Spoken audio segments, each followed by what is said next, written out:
Après des années avec un bouton d'accueil, l'iPad mini a finalement obtenu le design d'une tablette moderne, avec un design tout écran et une multitude de mises à niveau internes, qui est énorme par rapport au modèle précédent. L'iPad mini 2021 ressemble maintenant à une version plus petite de l'iPad Air, mais les différences entre les deux sont plus qu'une différence d'écran. Voici comment les deux modèles se différencient.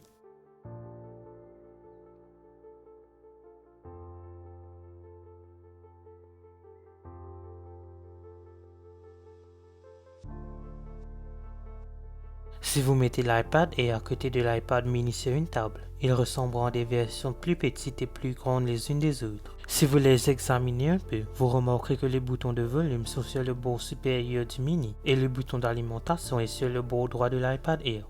Sinon, ils sont fondamentalement identiques. À l'arrière, ils se ressemblent également, avec un seul objectif de caméra dans le coin supérieur gauche, mais ils sont disponibles dans une gamme de couleurs différentes. L'iPad mini est disponible en gris sidéral, rose, violet et starlight. L'iPad Air est disponible en gris sidéral, argent, or rose, vert et bleu.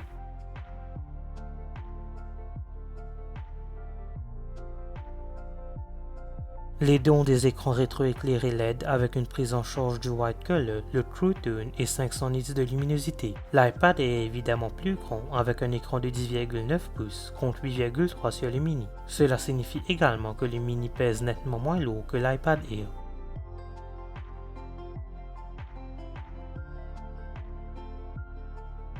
L'iPad et l'iPad mini sont également similaires à l'intérieur, à une exception près, le processeur.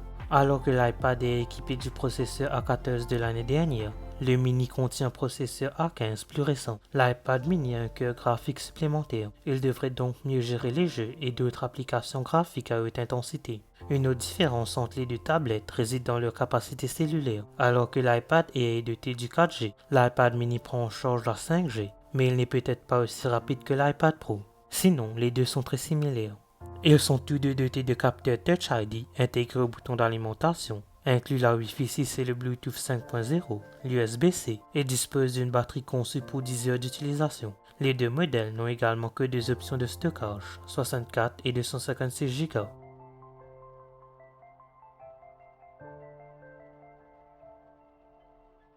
Mis à part l'écran, la plus grande différence entre les deux réside dans les caméras. Les caméras arrière sont les mêmes maintenant, Apple mettant à niveau la maigre caméra 8 mégapixels du mini avec l'objectif 12 mégapixels de l'Air. Il a également un flash à tonalité quadruple LED que l'Air n'a pas. Vous êtes un peu plus susceptible de prendre des photos avec l'iPad mini qu'avec l'iPad et en raison de sa taille plus petite. C'est donc quelque chose à considérer. À l'avant, le mini a un avantage significatif. La nouvelle petite tablette d'Apple reçoit le même appareil photo ultra grand angle de 12 mégapixels que celui de l'iPad Pro, y compris le Center Stage pour vous aider vous et toute autre personne avec vous à rester dans le cadre lors des appels vidéo. L'iPad Air avec un appareil photo 7 mégapixels décevant obtiendra probablement le même matériel et les mêmes fonctionnalités lors de sa prochaine actualisation, mais on ne sait pas quand ce sera.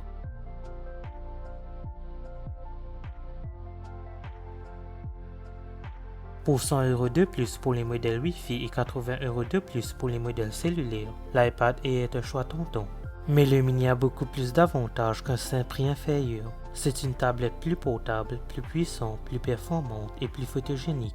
Pour 559 €, c'est une tablette formidable avec la dernière puce, une meilleure technologie d'appareil photo et la connectivité 5G. Vous ne trouverez rien de mieux de ce côté pour l'iPad Pro. Si vous avez vraiment besoin d'un écran plus grand, vous serez très satisfait de l'air. Merci d'avoir regardé cette vidéo, n'oubliez pas de la liker et de la partager, n'hésitez pas à vous abonner. N'oubliez pas d'aller liker ma page Facebook et de me suivre sur Twitter et Instagram, les liens seront en description.